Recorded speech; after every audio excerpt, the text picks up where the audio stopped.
Hi, my name is Artem, and this is my brother Alex.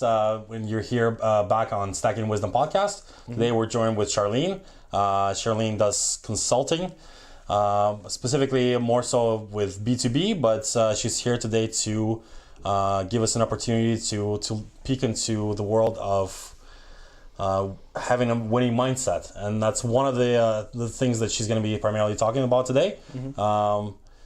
I'll let you take the reins here, and I'll let you get started with your wisdom, because I think that's what we're gonna really learn today. Yeah. Thank you, guys. I am delighted to be here. I wanna go back to when I was 25, because I know you guys are 25. I want to go back to when I was 25, and it was a time I was apparently on the fast track. I had a team of 20.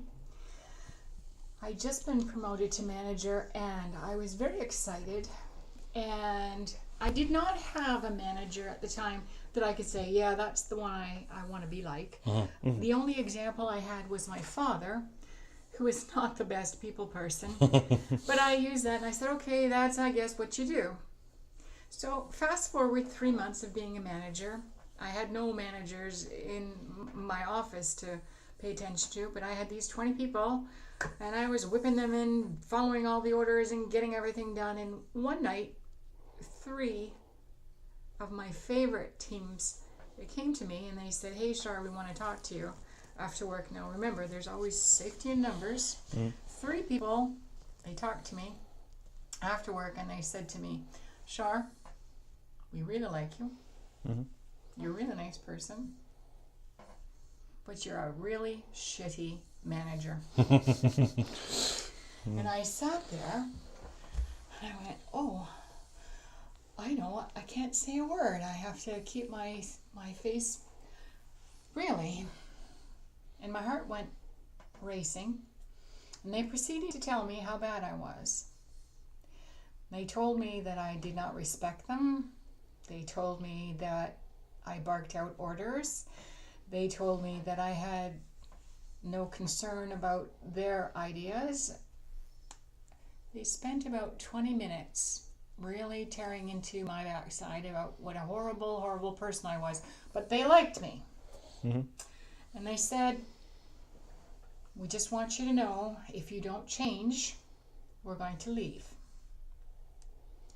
And they got up and they left. And I sat there, and I was shocked.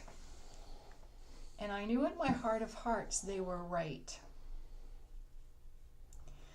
And I wanted to cry.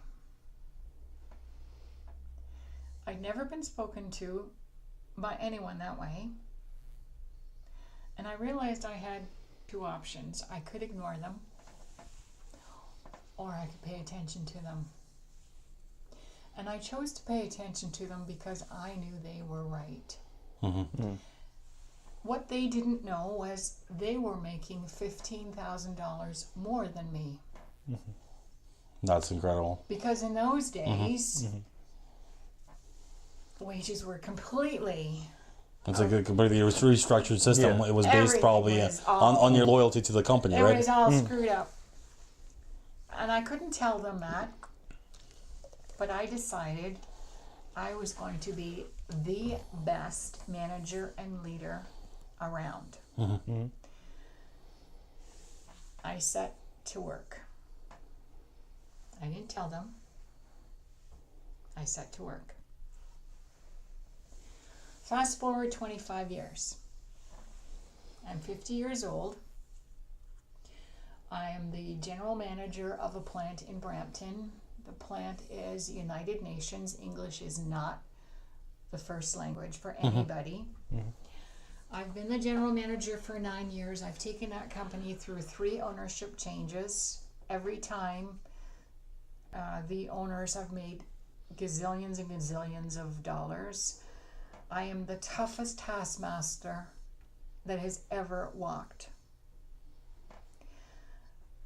The team is a bunch of ordinary people who have done extraordinary results. It's the team that has accomplished amazing things. I have been asked to go to the U.S. to teach all these subsidiaries in the U.S. how to have the same results that this Canadian team has had. It's the last day of my position, and I have gone around and I have shook the hands of 125 employees. No one that day told me I was a bad manager. No one told me I was a good one either. But all 125 people shook my hand and cried on my shoulder. And they all said, Char, it's not going to be the same ever again. And it's many years later, and I'm still in contact with many of those people. And I want to tell you something. Being a good manager, being a very good leader, is the hardest job that anyone can do, because no one ever tells you you're good. The HR department will never tell you you're good. Your boss will never tell you you're good. Mm-hmm. Your performance reviews, if you're lucky enough to have them, will never give you a B, a C, an A. You will never get a bonus that says you're a really good manager. Instead, what you get is a lot of shit. Instead, what you get is a lot of nights that you're home late. A lot of times you go home crying. A lot of nights you won't sleep. A lot of nights you worry about the other people. You make a lot of friends, and you're told many times you're not supposed to make friends, but you do make friends. And yet, when things go right, it is the most exhilarating time, because you don't worry about yourself, you worry about the other people. There's a lot of armchair critics in the world, and I've noticed as I've gotten older that the armchair criticking is even worse than it was when I was younger. Everyone fancies themselves an armchair critic, and you can point to so many people and say, well, they did that wrong, and they did that wrong, and they did that wrong. Well, until you sat in the chair and done the work yourself, you really don't know what you're talking about. I can tell you there aren't very many really good managers and really good leaders in the world. And all of us are human beings. And if anyone ever says to you, don't worry, it's not personal, that's the biggest load of crap you can ever get. Because business really is personal. And that was the big lesson I learned when I was 25. I had these 3 favorite people tell me that I was a nice person, but I was a lousy manager and a lousy leader. And that hurt me. And I was bound and determined to get good. And I did get good. But here's the thing, you don't find out you're good until about 10 years later. After you've arrived, it's 10 years later. And then somebody realizes, hey, you know, it was better when this person was here. And that's what happens. And I worry about now the opportunities that were available years ago are not there today. And there's even less opportunity for people to learn how to be a good manager, to learn how to be a good leader. And it's so much easier to say, you don't know what you're talking about. It's so much easier to say, I'm the boss, I know what I'm talking about, shut up. It's so much easier to say, no, you're too young, you don't have any ideas. It's so much easier to say, well, you're paying attention to your text, you're not really doing your job, I don't really care about you. You can pay your dues, and when it's time, you'll learn. That's the easy thing. The hard thing is to say, what do you want? What do you want out of this job? Here's what I need. I can't give you everything, but I can give you some stuff. Let's work together. That's the hard part. The hard part is when someone's having a meltdown, to say, okay, what did you learn? The hard part is to say, I'm sorry, I can't do that. And I understand you're pissed off about it. But I can't do that right now. But here's what I can do. The hard part is to say, I'm sorry, we have to close this down. Mm-hmm. The hard part is taking a company through bankruptcy. Knowing employees for 6 months only and saying, I'm sorry, this company is now closed and I can't give you any more than 2 weeks. That's a hard thing to do. With people that have been working for 20 years, that's a hard thing to do. And yet having them say, I understand, Charlene, you taught us and treated us with some respect. Thank you for that. Mm. That's when you know you did it okay. I worry there are so many people that are trying to set up their own businesses. They're trying to get ahead. And they forget that business really is personal, and their actions affect human beings. Their actions affect people. And we're not, even in companies, in careers, in their own businesses, there's little opportunity to help people. Mm-hmm. And that's the whole true secret of success. It took me 25 years to master how to be an excellent people person, to the point that I can walk into any organization and very quickly see, oh, you're a really good leader. I can feel it, I can see it, I can smell it. Mm-hmm. Not everybody can do that, but it takes one to know one. Mm-hmm. It's not easy. It's hard. Not everyone wants to do it.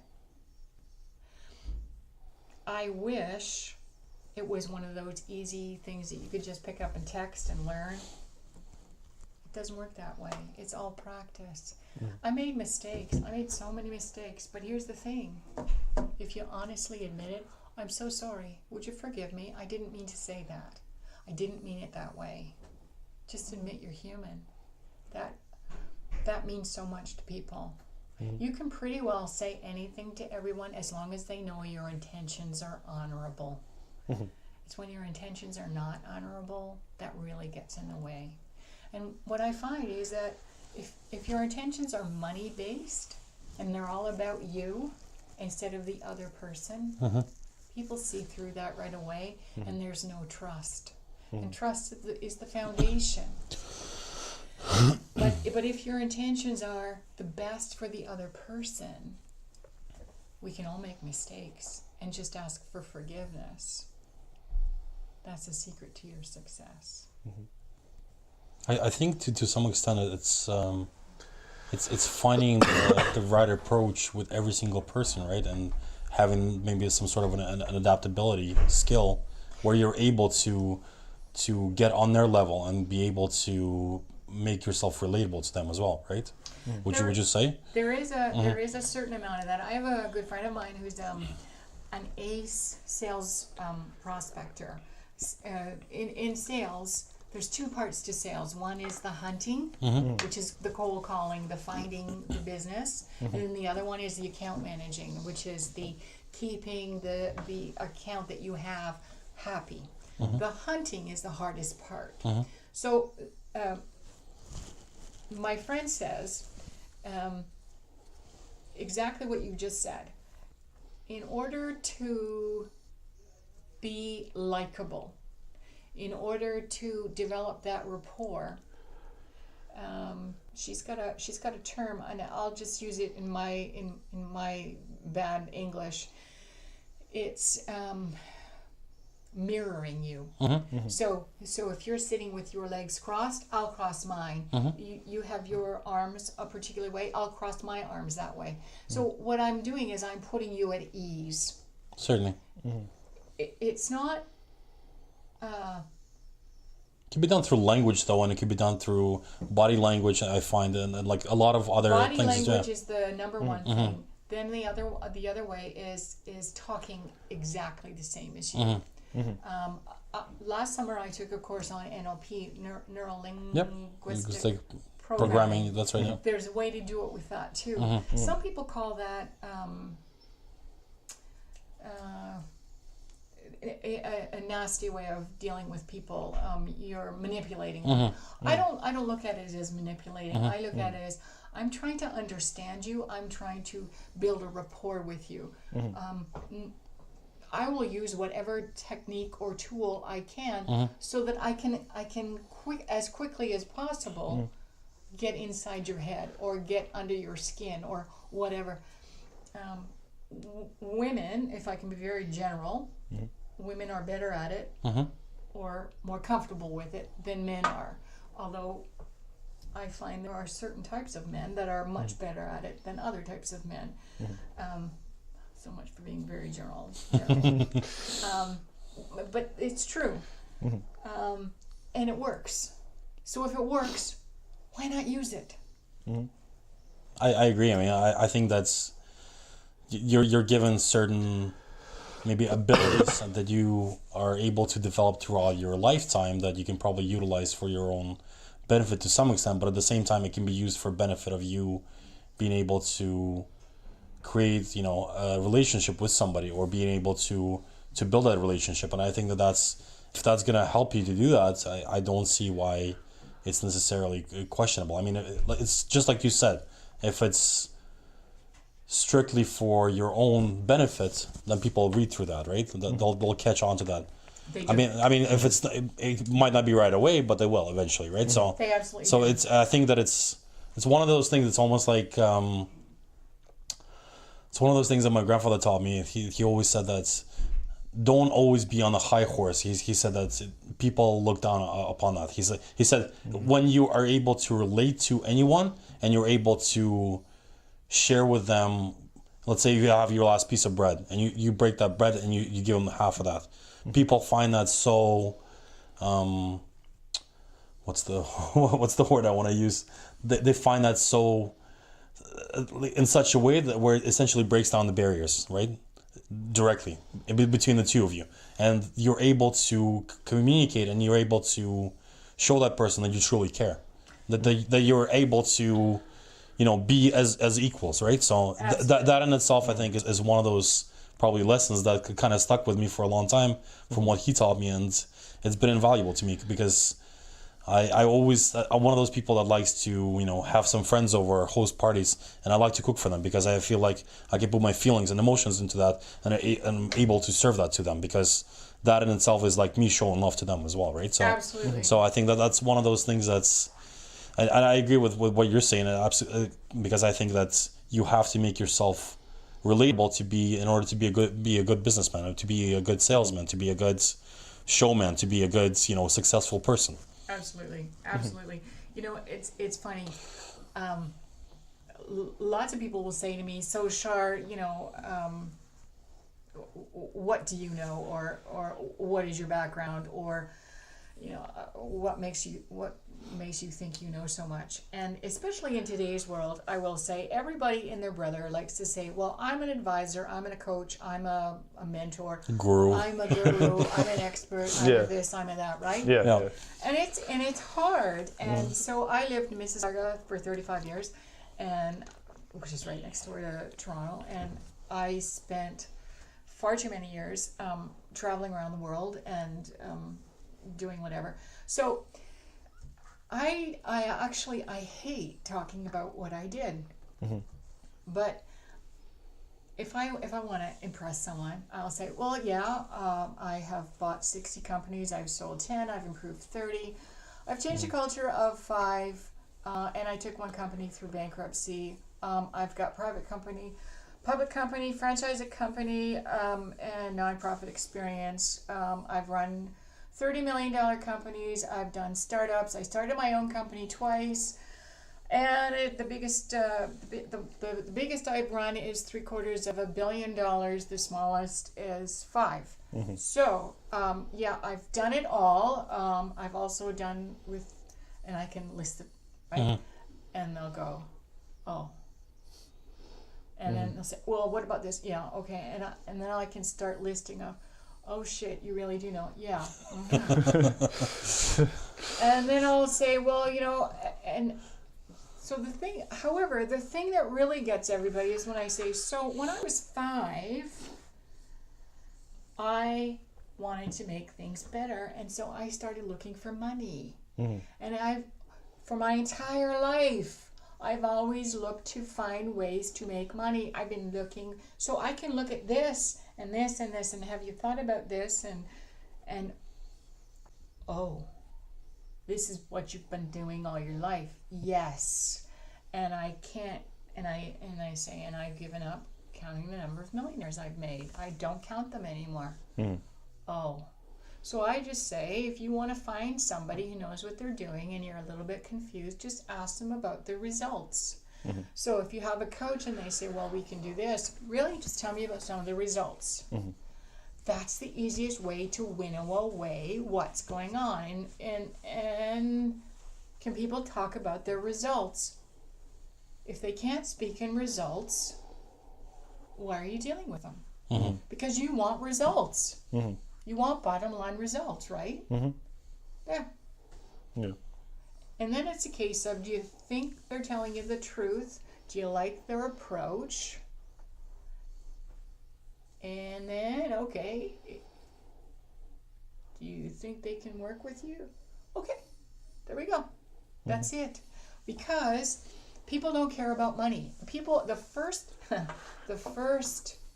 reaction everybody's going to say is, I can't afford you. But that's just a knee-jerk reaction, right? Nobody really cares about money. People say they do, but that's a knee-jerk reaction we all have is, oh my God, no, I can't. I got to think about that. That's not a no. That's I got to think about it. So then you go back and say, so what would you like to think about? How can I help you? And then they go, well, and that's an opportunity to discuss your value. And what I have found is a lot of entrepreneurs, especially in the beginning, don't have their value nailed down. So that's where I can help. Don't have your value nailed down? Well, here's where you stand out. Here's where you're different. Here's where, and money is the easiest thing to talk about. Why? Because sales is helping. We're not used car salesmen. We're helping people. And all we have to do is show them, hey, hello, we're helping you. It's easy. People buy on emotion and justify with logic. So if we love what you got and it fits with what we need, we're going to say sure. And we're going to justify it by saying, okay, yeah, okay, I can understand the value and the results that you bring. So am I going to say, yes, you're a good coach because, yeah, okay, you made a dog look good versus you made a millionaire. How are we going to justify it? It's not by texting. It's not by Facebook likes. It's not by Instagram likes. It's eyeball to eyeball. Do I like this? And I had a partner. He's a writer. And a pretty good writer. And we got into a discussion about money. And I said, you can't be billing people for all your writing ability at that rate. No one's going to buy it. Oh, that's what I do. I said, no. What does your writing bring? What kind of results can you guarantee? I said, I guarantee my results. If I say you do this, there's a piece that I can guarantee. I'm telling you, if you do this with your sales or this with your expenses or this with, I guarantee it. What do you guarantee with your? Why I don't do that? Then you can't justify your. The times have changed, honey bunch. It's just. Anyways, we're not partners anymore.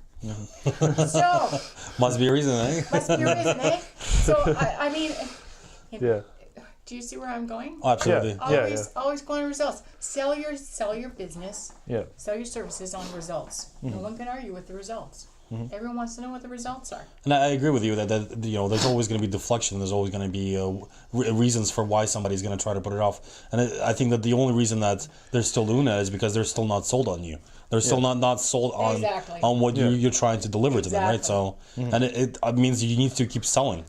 But a lot of the times, I agree with you 100%. And a lot of the times, they'll put out things out there just to see how you react, right? Exactly. They're So, testing yeah, you. That's yeah, all exactly. it is. It's just a Yeah. test. It's almost like being in a relationship too, right? Like Exactly. a woman sometimes will test the guy to see how he'll react in a certain way, just to see what his Exactly. reaction is. Yeah. Just to Exactly. determine, the way that the relationship's gonna, whether it's gonna continue or not, right? So, I hate to be the bearer of the bad news, but that's just the reality of it. So, Yeah.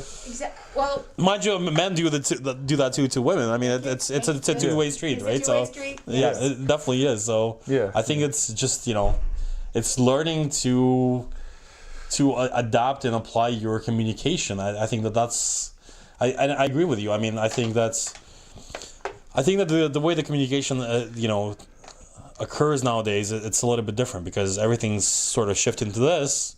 But what this has become is too much of a distraction with too many things. this is just a tool. Yeah, it absolutely is. But it could be a great tool. It could be used for a lot of good stuff. But I agree with you that in order for you to close that sale, you need to look eye to eye, and you need to be able, to be there to shake their hand, and you need to be able to, give them that impression face to face. Because I think that's what a lot of people are sort of forgetting nowadays, because they think that, well, I'll just use this tool right here because it makes me comfy, because I can sit in my house and not go anywhere and not have to, push myself a little bit just so I can go into somebody's office and, approach them and talk to them and speak to them directly, right? Because it's easier to be in that little comfort zone of mine, right? And I don't know. Would you agree? I totally agree. In fact, can I just go off on a little bit of a Yeah, absolutely, Yeah. of for course. a second? I'm actually developing 3 courses right now, all about exactly what you're talking about. It's all about communication. One is on networking, one is on marketing messages, and one is on sales. And it's all about the eyeball to eyeball, the handshake to handshake, the talking instead of the texting. The reason I'm doing it is because I'm the tail end of the baby boomers, and honestly, there's a piece of me that looks at it and says, you know what, the baby boomers, they haven't really helped the world. They've kind of screwed the world up a bit. And there's a piece of me that says, I want to help the generations that followed me and give them some of my mind stuff. So I've been developing these 3 courses to try and help the generations that are following me to say, hey, this is what I know about this communication thing. I learned these things. Once upon a time, I was known to be able to do things basic and every day, and I can teach you. So I'm actually looking for some test bunnies. And if any of your listeners would love to get in on dirt cheap, ground floor, just help me put the final touches on some stuff. Hey guys, if you want, I would love. We'll post the link in our video. Test bunnies. Yeah. For sure. Yes. Because here, let me just. This is how basic I think. Networking. Everyone is afraid of networking, right? Because, oh my God, I'm scared of networking. I don't like networking. I'm an introvert. I don't like talking to people. What do I say? So I say, networking is like sex. Networking is like the first person you took to bed. Nobody went to the first person they ever took to bed and said, hey, back seat, let's go. Or, hey, I'm in the mood. You want to do it? Nobody did that, right? Yeah.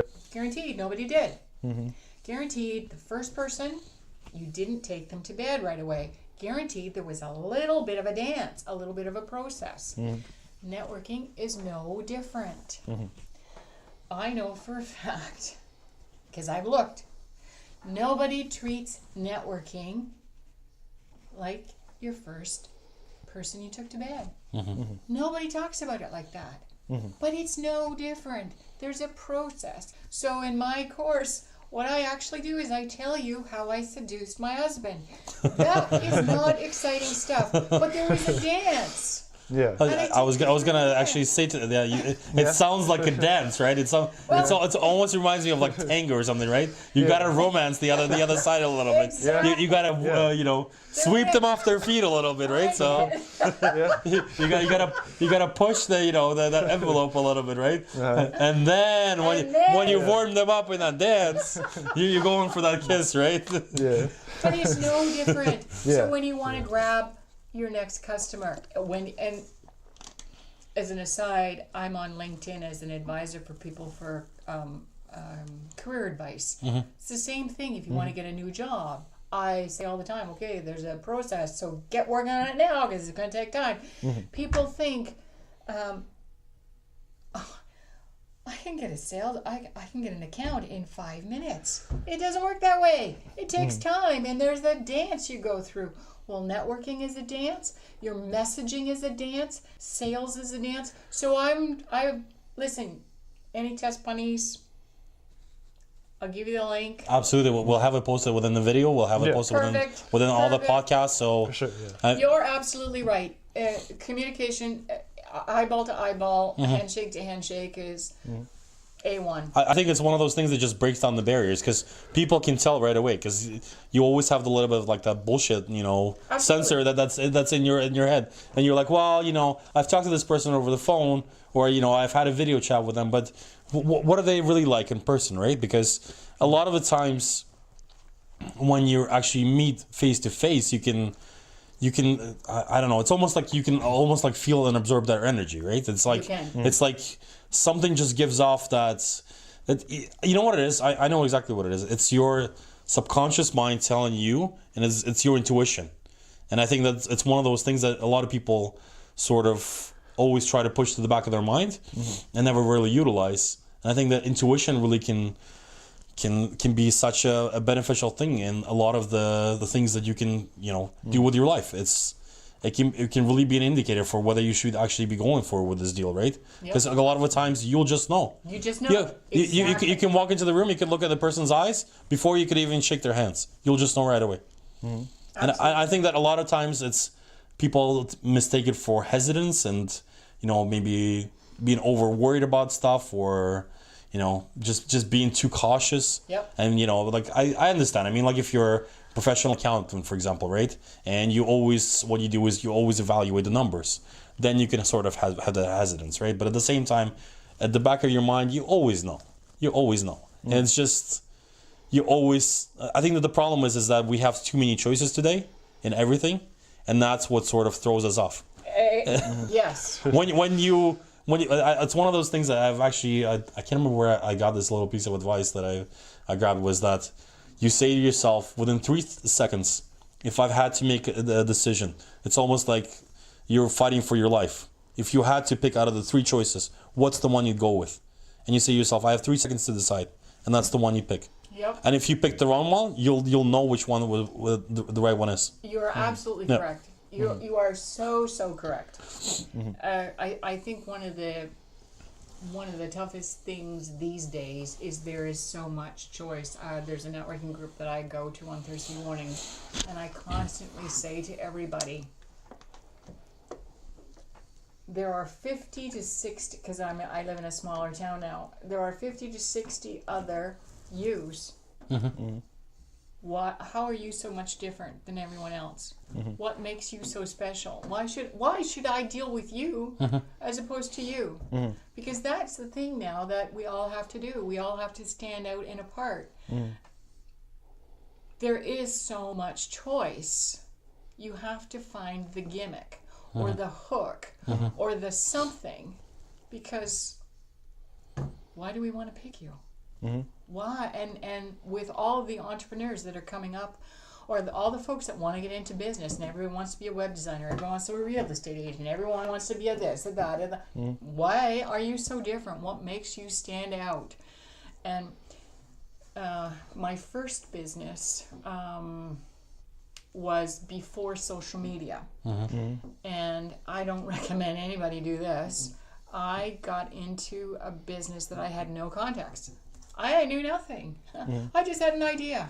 Well, that's the silliest thing to do. But I was bound and determined, and I brought a real product line, 18 SKUs to market in less than 9 months. Even the big guys couldn't possibly do that. And I knew nobody. I had no contacts, blah, blah, blah, before social media. Mm-hmm.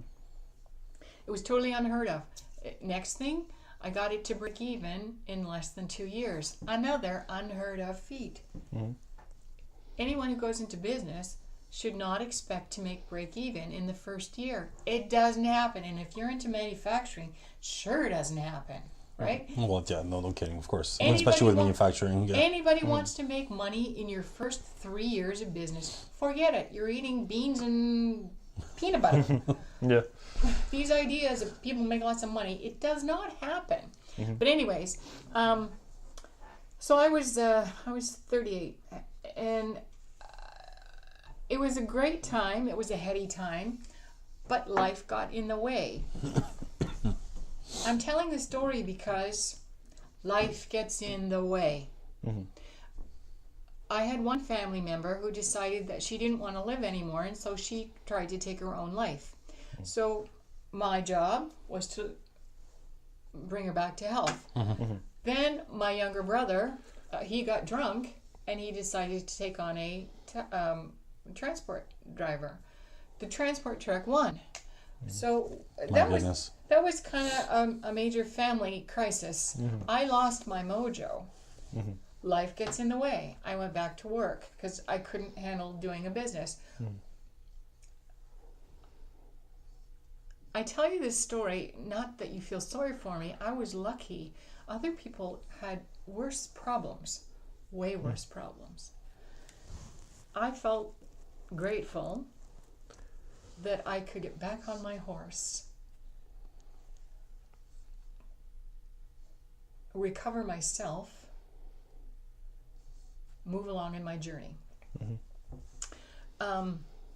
4 years ago, I think it was 4 years ago, life got in the way again. I ended up in the hospital. I didn't know. I was completely oblivious to it. My husband, I woke up with this one day, and my husband said to me, "Oh, honey, you're awake now. Isn't that marvelous? You've been in a coma for a week. So happy you're awake now. You've had a stroke, and don't worry, I'm going to go get the doctor." So, oh really? Like, I knew nothing. Mm-hmm. Apparently what I had was a viral infection, and the viral infection, streptococcal meningitis, it's not rare, but it's uncommon. It sucks out all the oxygen out of your spinal column and your brain.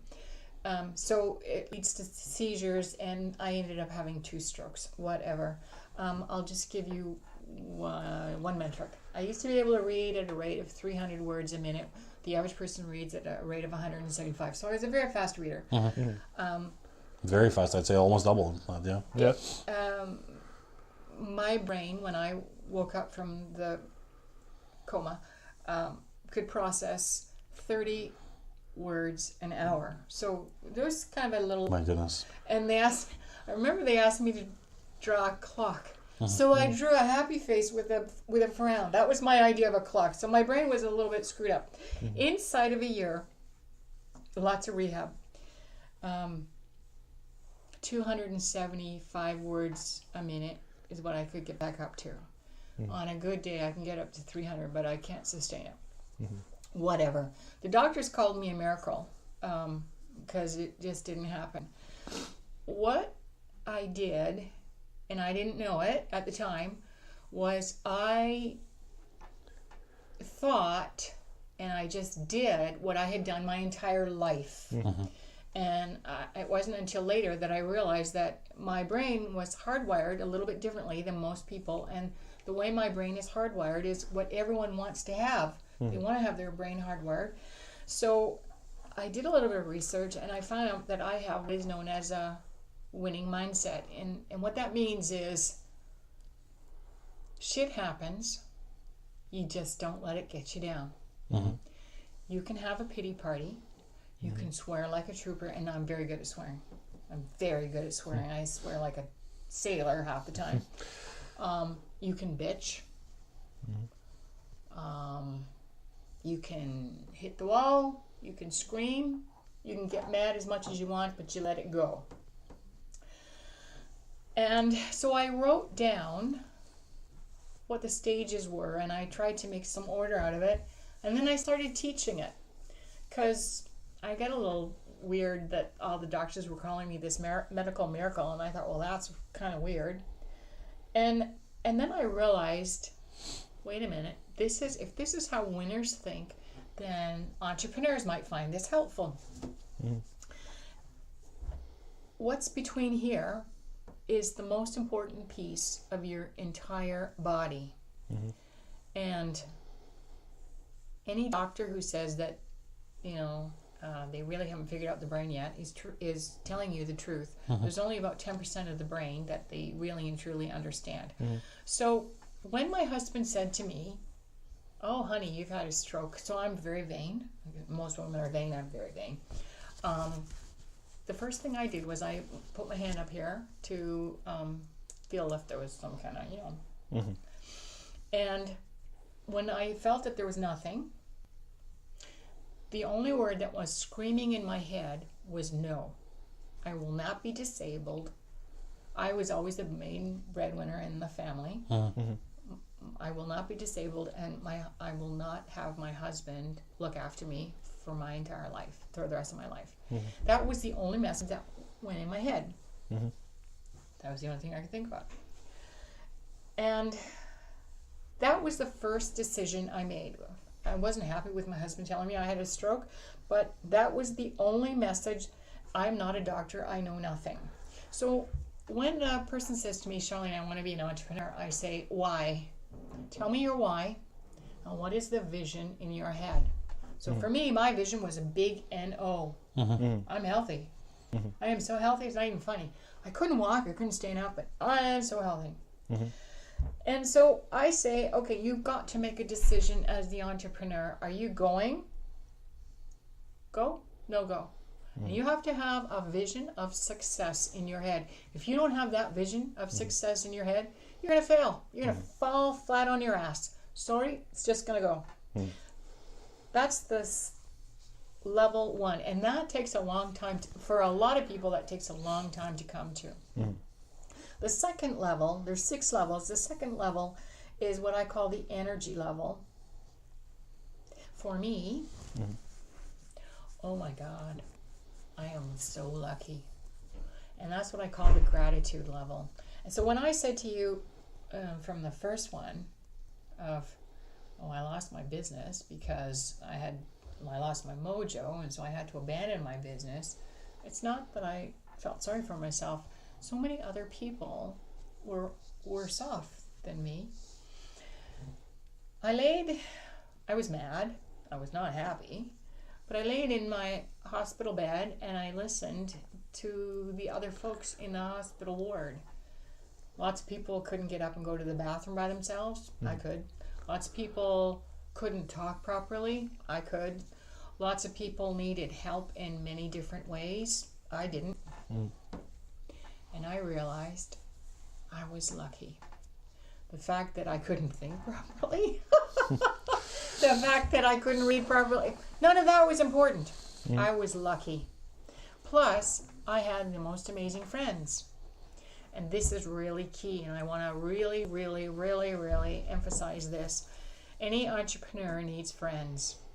We all need friends because we can't make it alone. Nobody can make it alone. So if you want to believe that you don't need people in your life, I'm telling you, you're full of shit. You need people in your life. You need your family as much as you hate them. You need your best friends, whoever they might be. You need your neighbors. You need your colleagues that are in the same field as you. You need people around you. You cannot be a little tiny island. We need people. Even the people you don't like, you need them. I was lucky. I didn't realize how many friends I had, and I realized, oh my God, I'm really lucky. What you do is you start counting how lucky you are, and you realize what's important. And if you think about it, how many people do you know Bitch about nothing. I hate to say it. That's and I don't know if this is maybe just if to some extent it's a little bit of a cultural thing too. But I picked up a book a long time ago. It was actually given to me by my mom, and it was called The Canadian Humor. And one of the first things that it talked about in the first chapter was that Canadians like to complain about everything. Exactly. And the number one thing that they always like to complain about is the weather. Well, of course. So it's always like, it's one of those conversation starters that you always use. Yes. It's like, oh, what do you think about the weather today? It's terrible. It's like it's too hot, it's too cold, it's too rainy, it's too snowy, right? It's just one of those things. And so I don't know if it's maybe subconsciously one of those things that kind of just becomes like a standard for people to kind of utilize, to kind of to always have like another little crutch that they can fall back onto and just say, oh well, like you share my misery, don't you, kind of thing, right? It's just, and I always, like, whenever people approach me, I'm like, yeah, but we're in Canada, it's snowing. What the hell did you expect? Like, or it's like, I had a lady come up to me this morning, and she's a fairly good neighbor of mine. I talked to her because we both have dogs, so we will converse every once in a while. And she starts going to me. She's like, I've been in Canada for over 50 years. She's like, this is the first time in April that it's been really this cold. I'm like, yeah, but come on, like it's not rather bad. It's still plus outside. It's still +4. Yeah. And she just looked at me, turned around, and she just started walking. And I'm like, okay, we'll see you then tomorrow.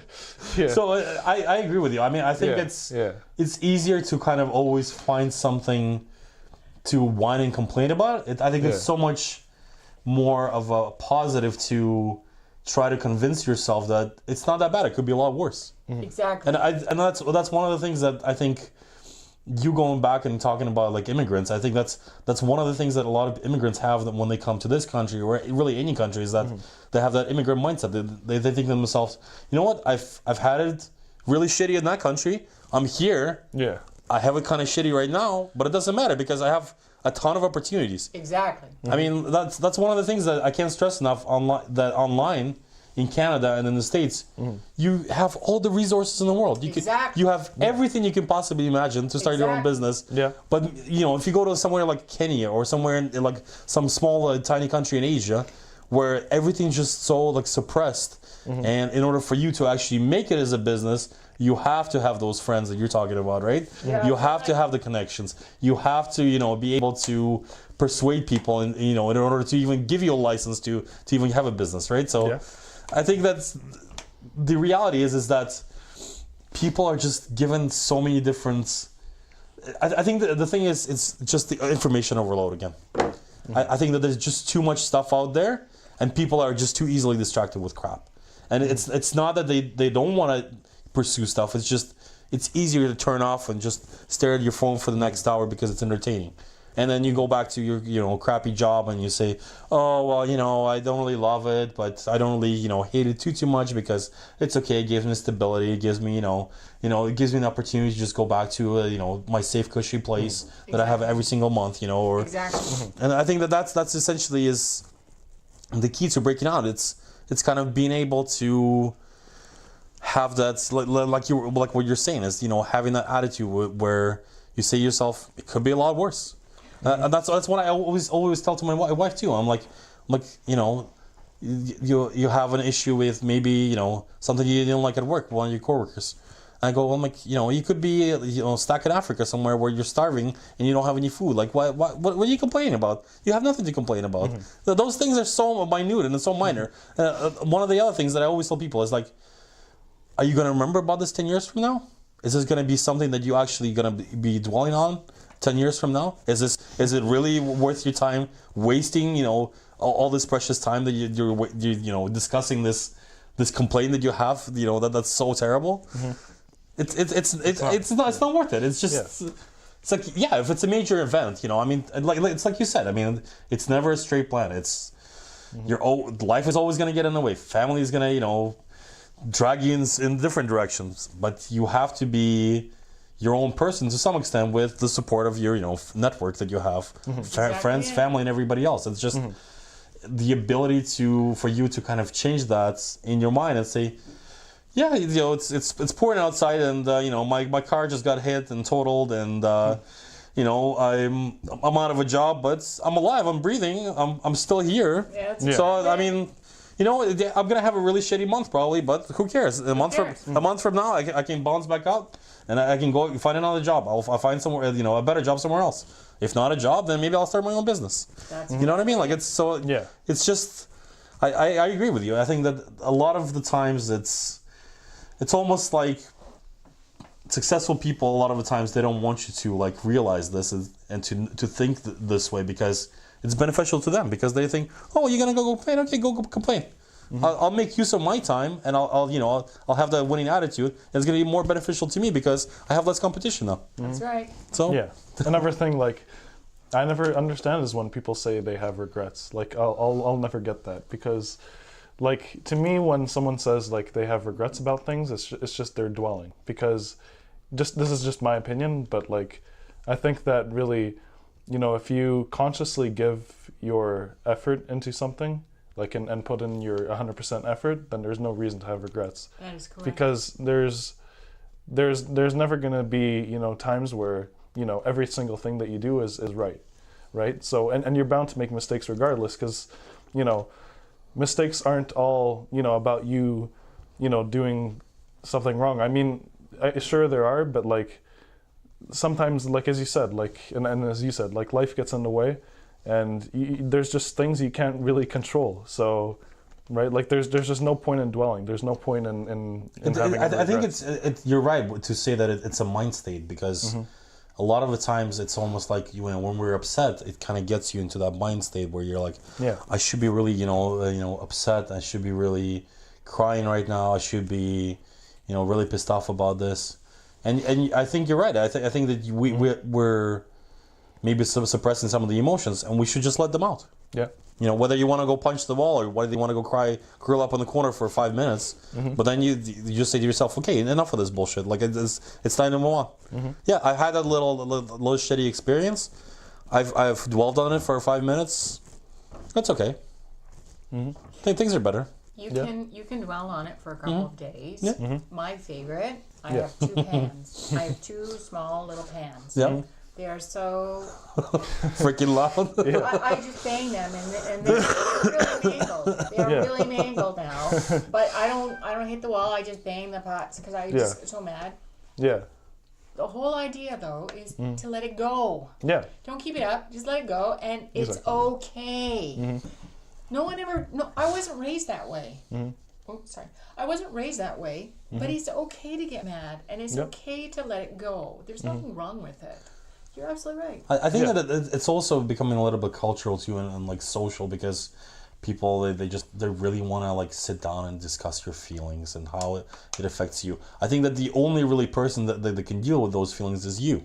Exactly. And I think that a lot of the times, I mean, sometimes you're so frustrated beyond belief that you might need to talk to somebody else and just let it out of instead of just holding it onto something. Sometimes you need to share with somebody just because. For some people, it's easier to share that way and to get it out in the open. But once you've done, that's it. You go on, you move on to something else, right? So done. And I think that's sort of has been sort of pushed onto us by the society, in the last maybe 20 years. Oh, let's sit down. Let's talk about your feelings. How is this going to affect you for the next 20 years? Yeah. Who gives a hell? Like, how are you going to feel about this 10 years from now? Yeah. It's become an industry. Yeah. It's become an industry for people to kind of, suck money out of you just because they can. And like all they do is just talk about their feelings. And I mean, it's okay. It's okay to have feelings. It's good to be upset. It's good to be happy. It's good to be sad. It's just, we're humans. It's like what you said. It's, going back to being human. We are human, and admitting those mistakes, I think, is part of being human, and being able to say sorry and being able to, admit that you're not always right. And but at the same time, you're absolutely right. It's just, it's one of those things. It's it's kind of old school. And again, going back to my grandfather, he taught me this. He said that if you're gonna stay depressed and if you're gonna dwell on something for a really long time, then just means you're bored. Get up and go do something. Exactly. Yeah. And it's always stuck with me. I mean, it's kind of, it seems somewhat maybe insensitive in a way, because some people might take it the wrong way, but in reality, because I do agree that to some extent, there might be some issues that you might have with your brain, and some people's brains are wired differently, and I agree that's Like clinical stuff? to some extent maybe, and I think that's in some ways maybe some people have issues with mental stuff, and I mean it's not for me to judge. I'm not a medical professional, right, by any means, but at the same time I think that if you tell yourself, I have a cold today, and so I'd rather just curl up under some blankets and not go to work, or instead you could just be like, you know what, I really don't care. I have a cold. I'm just gonna deal with it. I'm just gonna get up and go to do the stuff that I can. I might not be 100%, but screw it. At least I'll get something done, right? So. And that goes back to the attitude of people have it worse than me, right? People have it worse than me, and my thing is, I don't care how bad you feel today. Yeah. Just do one thing. For sure. Don't hide. Just do one thing. It would be better if you did 3, but if you can't manage, just do one thing. Don't waste a day. That would be my... Okay, so... I like that. Don't waste a day. Don't waste the day. Okay, so stage 1, make the decision, go or no go, or get a picture in your brain. Stage 2 is have gratitude or grab your energy from somewhere. Stage 3 is what I call the clarity. So for me, I'm lying in the hospital and I'm thinking, okay, what do I have? So it was like, okay, so I have legs that kind of work. I got this that kind of works. I got this that doesn't work. What do I have? Okay. But for an entrepreneur, this is when you really, if you want to be successful, you have to be really brutally honest. And we're not known for being particularly honest, but you got to be honest with yourself.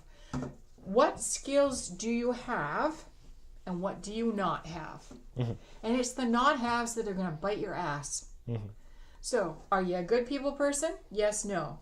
Not everybody has the whole kit and caboodle. Most people don't have the kit and caboodle, and it would be really worth your while to admit, honestly, I'm not good at sales. I'm not good at marketing. I'm not good at technology. I'm not good at writing. I'm not good at administration. I'm not good at finance. I'm not good at this. I'm not good at this.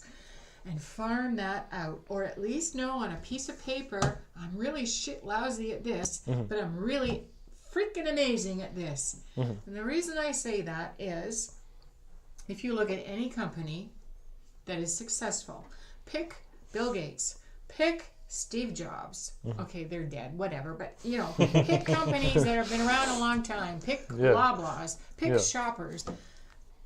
No one owner does everything. So why on earth do entrepreneurs think that they have to do everything? This just blows my mind. I agree with you. So there's being frugal. I think there's being smart with your resources.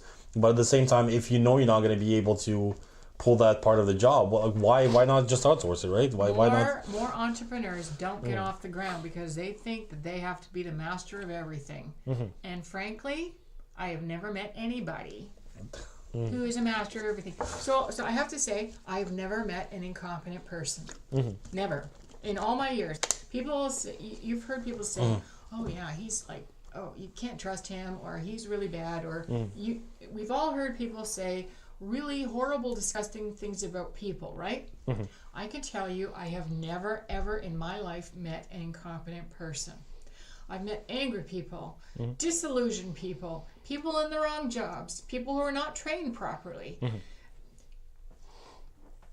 But I have never in my life met an incompetent person. I have met people who have been totally overloaded. I have met people who somehow thought that they could do everything. I've met people who thought they could walk on water. I've never met anyone who could walk on water. And the thing that gets entrepreneurs in more hot water and stuck in the basement rather than up on the roof where they belong, they seem to think they can do everything, and oh my God, they can't. Oh my God, I'm not spending money on I'm going to do that myself. Okay, so I think I've said enough on the clarity. Now, then the next issue is the fourth one, which is asking the questions, what I can do. So here is what I have done all my life, and this is why I think I beat the odds. This is where you get very strategic. And sure, you can write your strategic plans and you can say, so I'm going to do this, I'm going to do that, and everything else. But this is what I believe. I don't care how shitty your day is. I don't care what's happened to you. I don't care how much life gets in the way. You will do one thing every single day, period. And on the days that you have a good day, you will do 10 times as much as you think you're going to do. End of story, full stop. There you go. You will do 10 times as much as the person beside you on those days that you are absolutely freaking amazing. You will do 5 times as much on those days that you're so-so, and you will do one thing on the times that you're full of shit. Got it? You will not waste one day. I love it. Some days, your body's going to let you down. I don't care. One thing. That one thing could be you go have a shower. That one thing could be you go walk the dog. That one thing could be you go cook dinner. That one thing could be you do the dishes. I don't care what that one thing is, but you do not waste the day. Watch TV, drink, stay in bed, text all day long. Throw this thing out there as far as I'm concerned. And on the days when you are absolutely perfectly fit, you go like hell and you blow the doors off of it. I cannot tell you how, this is speaking from somebody who could not walk. Have you ever noticed the next time you go into a hospital, look at the people who are absolutely fit and look at how many people who are fit do not take the stairs. And look at the people who can barely walk take the stairs. On those days where I thought I was just, and I'm not a good patient, I really am not, but I made myself, and if I couldn't do it, my husband smacked my head, and if my husband wasn't around, my friend smacked my head. I made myself climb those freaking stairs at Credit Valley Hospital twice a day. The only people that climbed the stairs were the people that were sick. Anybody who was healthy took the elevator. Today, if I go to a hospital, I take the stairs. There's a reason why humanoids need to take stairs. It's good for us. Yep. I'm kidding. Yeah. Okay. So after that, the 5th thing is focus. This is when you go hardcore, because this is when things start to fall apart. Nothing goes right. It takes forever for all that networking to fall into place. It takes forever for those sales to come through. And this is where faith and confidence comes in. For me, after a month of hard work, I wasn't getting my memory back. For me, I was still drawing clocks in the form of a happy face with a frown. For me, I couldn't remember things, and I was really pissed. I couldn't throw a ball. And all the rehab people kept saying, oh, just keep doing it. And I'm going, I don't want to do this. I don't want to do this. And they kept yelling at me in their way. You have to have faith. Just keep doing it. Just keep doing it over and over again. Now, I went back to my, okay, I got to do it 10 times a day. And you, as entrepreneurs, on those awful days, and there's more awful days than there are good days. Like when I told you my story about being a manager, you go home at night and you're crying. Because that's how you release. Yeah. You go home and you're screaming or you're feeling really bad. That's how you release. There are more of those days, especially in the early years. You have to have faith. And you start chanting. And you start meditating. And you start doing all weird stuff. Because you know you're absolutely right. You know no one's going to stop you. You don't know how the hell it's going to happen. Because you keep holding on to, I'm not going to quit. Because it's just around the corner. And that just around the corner could be 5 years, it could be 8 years, it could be 10 years. And you're scared to death to know, if I quit now, that's holding that faith and confidence. That's the toughest part. For me, it took about 3 months until I started to see some movement. And I had to hold on to listening to the doctors who had worked with other patients and knew. And that's when I say to entrepreneurs, do you have a mentor? Do you have an advisor? Are you working with somebody who's already seen the results that you want to see, that they can say, no, hold on a little longer? Are you working with someone that can tell you that's a good sign, hold on, or that's not what you want to be doing, change course? Because I have seen too many times smart entrepreneurs give up way too soon. It's not working. You got to be in it for the long game. That's the big thing. And too many people just give up just as they start. I think a huge factor of it is that they're not truly doing it because they love the game of entrepreneurship. They're not truly doing it because they crave, having, the learning experiences and the growing pains of what entrepreneurship really is, and they don't even truly love their businesses. Like a lot of times they're in it for the money. They're in it for Instagram, showing off to people they don't really care about and like, but they just want to have this good social image regardless for themselves. That is not to be, that is so not to be in it. That is so not the that is so not to be in. I agree with what you're saying. I think that's realistically, I think that, a lot, your big goals in life should be long-term goals, because it's the realization that it's not all going to come at once. And I think that's it's like you have to train your mind to tell yourself, I need to enjoy the little small victories along the way to that specific path that I'm trying to get to, right? But I think that even with businesses, I think that even the way, like, for example, the way they promote or the way they advertise, it's going back to like the stuff that we deal with like marketing and on social media. It's a lot of people, they don't want to create a long-term game. They'll dabble in like Facebook advertising. They'll try it for a month. They'll spend $150 and then they'll be like, I'm not getting any results. This is a waste of time. It's not working for me. That's it. That's not true. Yeah. It's not true. And it's not the way it works. It's you have to be consistently present. You have to be in the mind of the consumer, or you have to be set out to have long-term gains, throughout your growth as a business or as a person. I think that's what everybody keeps. I think it's also maybe a very like North American thing where it's always about, getting that's American dream right now, or getting that Canadian dream right now. And it's just, I'm gonna be an entrepreneur, I'm gonna be a businessman.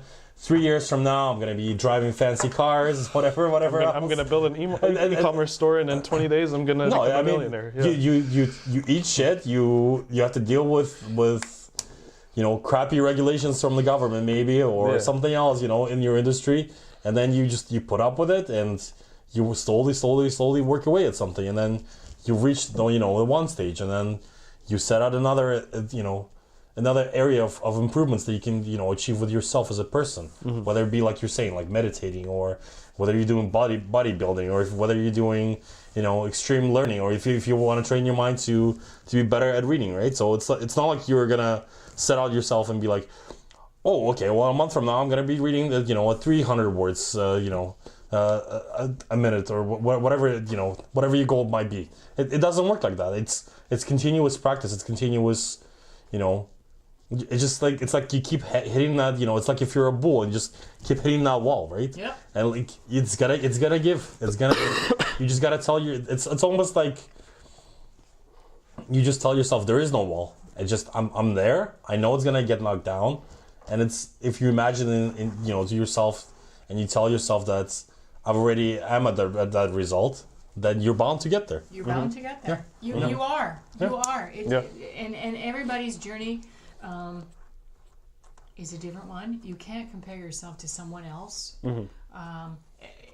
Nobody fails. Okay. Nobody fails. It's just a different learning experience and a different path. Exactly. Yeah. You're in the right spot at the right time, because you've learned what you need to know to get where you are right this moment. You sure haven't reached the pinnacle point. I have not reached the pinnacle point, but I know enough at this stage. Doesn't mean that I know everything. It just means I know enough at this point.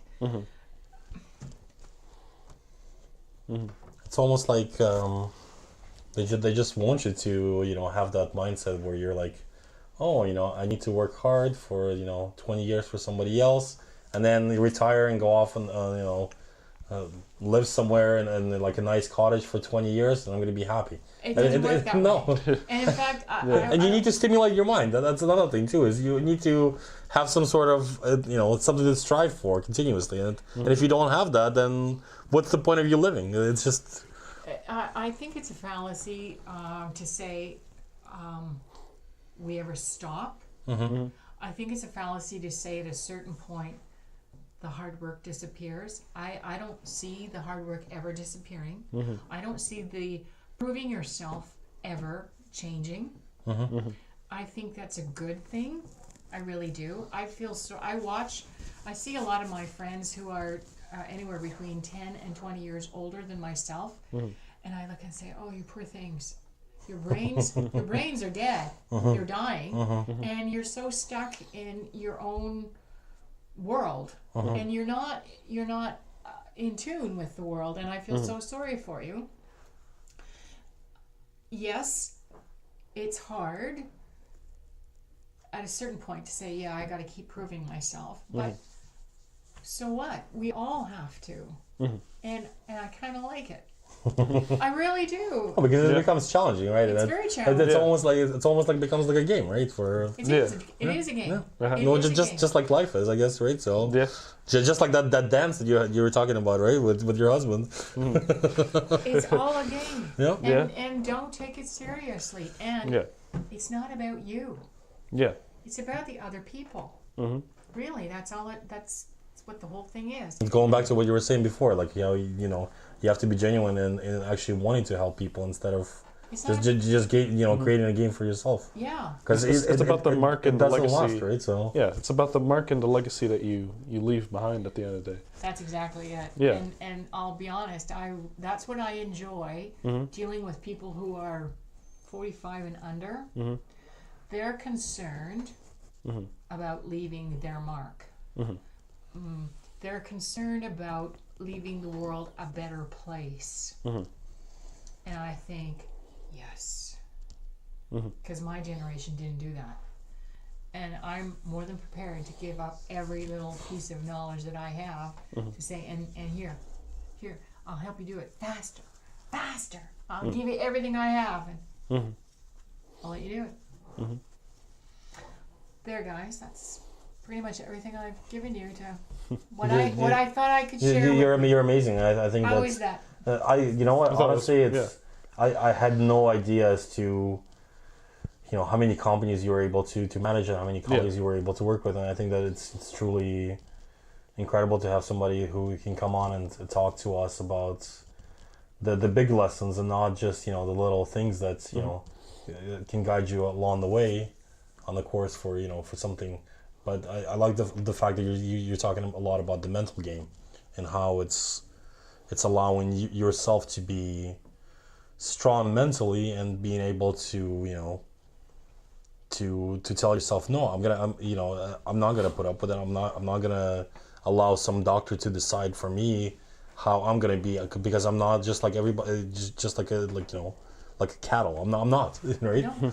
And I think that's, for a lot of people, it's just easier because they think, well, this person's a professional. They obviously are giving me their professional opinion, and then they just become agreeable with it, right? And then that's their downfall, is them just giving in somebody else's opinion. They don't know. They have no clue. They have no clue. Yeah. And I think that's essentially the one thing that's you kind of just have to strive for, is being your own person, but at the same time not necessarily, sure, I agree with you, but at the same time, know in the back of your mind, you know what, you're incorrect. I'm gonna do it the other way, right? And just not being able to be a pushover, really. That's what it's all about. Yeah. Thank you, Charlene. You've been incredible. Do you want to drop any last piece of wisdom as far as you running the businesses? What's the biggest thing that you've learned, other than all the mental stuff? Kindness comes first. Always be kind. Always, you don't have to be a pushover, but show kindness.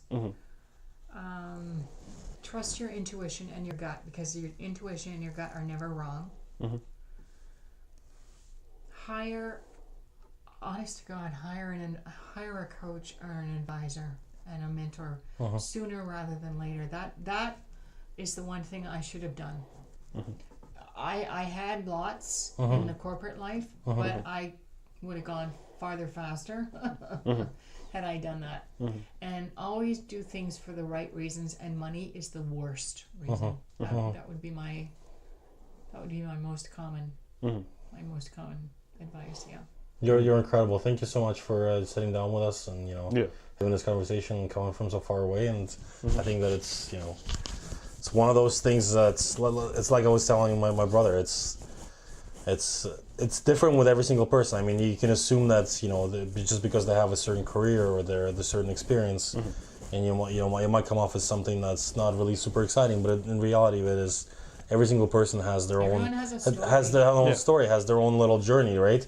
And that's what really makes it, I think, really interesting is the experience that they can bring to the table. And that's why we've created this, because I think that a lot of the youngsters and a lot of the people that are just getting into the business, they just think, well, I know everything. And that's sort of the attitude that I think a lot of generations have when they're younger.